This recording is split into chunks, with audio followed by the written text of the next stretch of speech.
مشتاق لك ياما ياما ياما يا ابو ضحك علامة ياما ياما وعيون بسامة بسامة استنى انا جاي انا جاي استنى انا جاي انا جاي مشتاق لك ياما ياما ياما ياما يا ابو ضحك علامة ياما لما ياما وعيون بسامة مسمسمة استنى انا جاي انا جاي استنى انا جاي انا جاي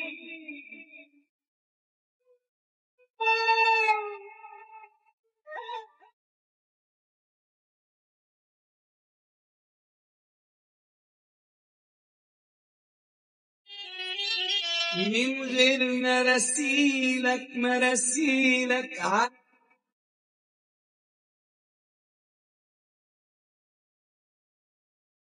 Pencereden bak bana, fındık fıstık at bana. Fındık fıstık istemem, nişan yüzüğü tak bana. Fındık fıstık istemem, nişan yüzüğü tak bana. Pencere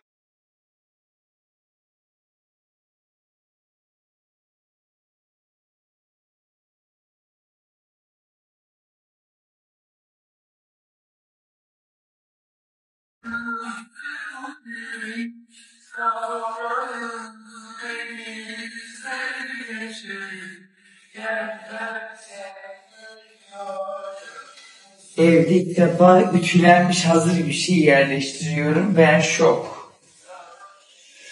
Köle olmuş bu bedenim.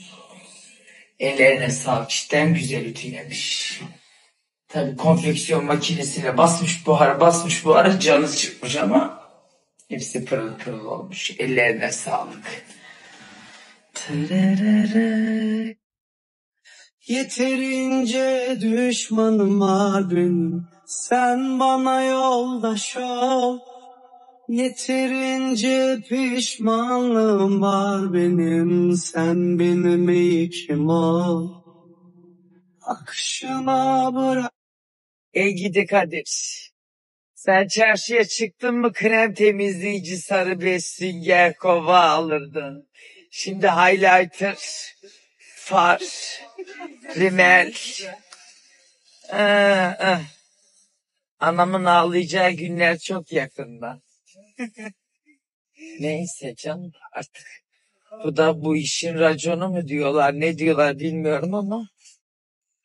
Alış bebeğim, alış dedikleri bu.